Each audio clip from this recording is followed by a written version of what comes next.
분위기를 좀 바꿔보겠습니다. 이번 순서는요. 원래 예정된 인터뷰가 아니었는데 뉴스쇼 김정훈 기자가 취재를 하던 중에 새로운 사실을 하나 발견해서 좀 긴급하게 보도를 할 필요성을 느껴서 오늘 다른 인터뷰를 미루고 들어오게 됐습니다. 교무부장이던 아버지도 또 쌍둥이 딸들도 우리는 어떤 것도 조작하지 않았다. 실력으로 1등 했는데 모함을 받고 있다라고 강력하게 주장을 하고 있습니다. 어제 딸들도 또다시 그 주장을 이어갔습니다. 김정훈 기자가 취재하던 결과 지금까지 공개되지 않은 또 다른 새로운 증거가 확인이 됐습니다. 몇 달이 지나도록 당사자들이 한결같이 부인하고 있기 때문에 조금 더 강화된 증거, 조금 더 직접적인 증거가 있기를 바랬었는데 네. 김정훈 기자가 취재 과정에서 기존의 증거보다 더 확실한, 더 이상은 부인하기가 어렵겠구나 싶은 새로운 증거들을 발견했다고요. 들어보시죠. 이번 사건의 내막을 잘 아는 그 취재원 등을 통해서 확인한 바를 종합을 해보면요. 결정적 증거 중에 하나는 지난해 1학기 기말고사 일본어 시험에서 나왔습니다. 마네키 네코라고 하는 그 고양이 인형에 관한 문제였어요. 그러니까 일본 음식점 같은 데 가면, 일식집 같은 데 가면 고양이 캐릭터 인형이 이렇게 손 흔들고 있는 거. 네, 한쪽 그 발을 이렇게 까딱까딱하는 그런 인형이 있죠. 그것에 대한 문제였는데 시험 문제가 이랬습니다. 이 인형을 주로 괄호와 같은 장소에서 볼 수 있다 하면서 그 괄호 속에 들어가는 그 말을 한글로 적으라는 거였어요. 괄호를 한국말로 적어라. 예, 괄호 속을 한글로 채워라. 주목할 것은 괄호 다음에 와라는 조사가 붙었다는 점입니다.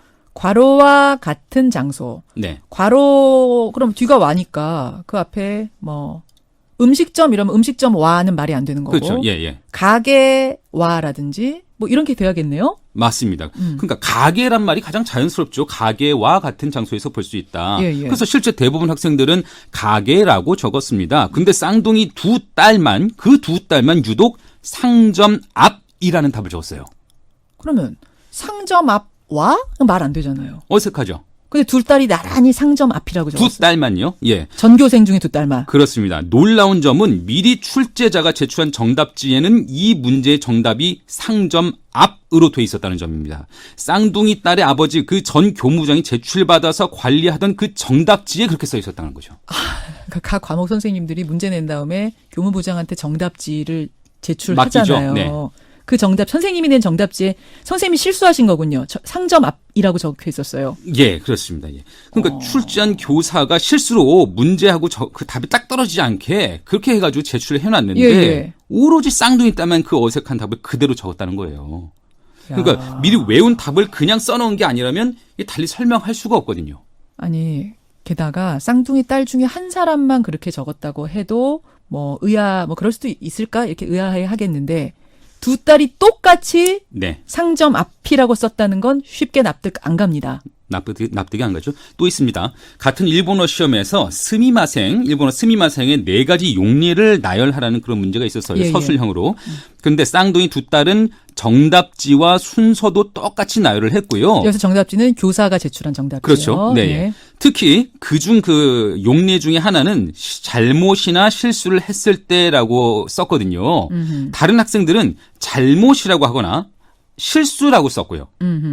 그러니까 어떤 얘기냐면은 어떤 학생들은 잘못했을 때 하는 말, 스미마생이 잘못했을 때 하는 말이라고 쓰기도 하고 어떤 학생은 실수했을 때 하는 말이라고 쓰기도 하는데 유독 두 딸만 잘못이나 실수했을 때 하는 말 이렇게 쓴 거예요. 그러면 미리 제출된 교사가 제출한 그 정답지에 이렇게 똑같이 쓰여 있었습니까? 역시나 잘못이나 실수 이렇게 적혀 있었습니다. 그러니까 이게 딸들이 시험 치기 전에 정답지, 교사가 제출한 정답지를 미리 본 게 아닌가 또 의심할 수밖에 없는 대목이네요. 사례 하나만 더 들게요. 그러시죠. 이번에는 쌍둥이 중 그 한 명만 선택한 그 과목, 그 과목에서 그게 지난해 1학기 중간고사 생명과학 1 서술형 5번 문제가 되는데요. 세포 분열에 관한 문제인데 정답에 해당하는 문장은 서술형입니다. 상동 염색체 접합이 감수 1분열 전기에 일어난다. 이게 정답에 해당하는 문장이거든요. 상동 염색체 접합이 감수 1분열 전기에 일어난다. 좀 어렵지만 이렇게 써야 정답이라는 거예요. 맞습니다. 이렇게 써야 정답인데 근데 전 교무부장에 따른 상동 염색체 접합이 감수 1분열 전기에 일어나기 때문이다라고 썼어요. 일어난다가 아니라 일어나기 때문이다. 예, 일어나다가 아니라 일어나기 때문이다라고요. 예, 근데 예. 해당 문제는 원인이나 이유를 묻는 게 아니어서 때문이다라고는 답을 적을 수가 없는 구조거든요. 근데 교사의 딸은 그렇게 적었다는 겁니다. 김정훈 기자. 예. 혹시 교사가 제출한 그 교사용 정답지에 그렇게 써 있었어요? 아니나 다를까 그랬습니다. 예, 그렇습니다.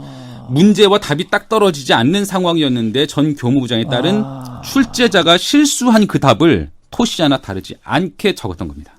그러니까 이 정도 수준이면 과거에 나왔던 것과 이번에 김정훈 기자가 발견한 거 다 합치면 이래도 모함이다라고 할 수 있겠는가? 단순히 정황 증거라고 할 수 있겠는가 싶은데. 네.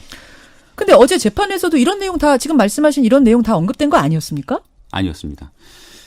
여전히 시험지 위에 쓰인 깨알 같은 정답들, 또 복잡한 풀이의 흔적이 없는 정답 등을 두고 공방만 이어갔거든요. 이미 알려진 것만 가지고? 예. 희한하게 그랬어요. 수사를 했던 경찰이나 검찰도 제가 앞서 말씀드린 사례를 구체적으로 모르고 있는 게 아닌가 그런 생각이 들더라고요. 그러니까 스미마생, 뭐 상정압 이런 것들이 다 지금 빠졌단 얘기예요. 재판 과정에서? 현재까지 보여지는 바는 그렇습니다.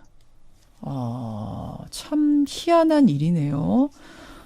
지금 이미 그럼 재판에 올라온 그것만 가지고는 쌍둥이나 교무부장이 막 계속해서 변명을 적극적으로 해명을 할 경우에는 법원도 고민이 깊어질 텐데. 네, 예. 지금 김정훈 기자가 말한 그 구체적인 더 확인한 새로운 사례들도 법정에서 언급이 돼야 되는 거 아니겠습니까? 네, 근데 이거 지금 1심 선고가 그리 머지 않았거든요. 이제라도 보다 철저한 진상 규명 좀 필요해 보이네요.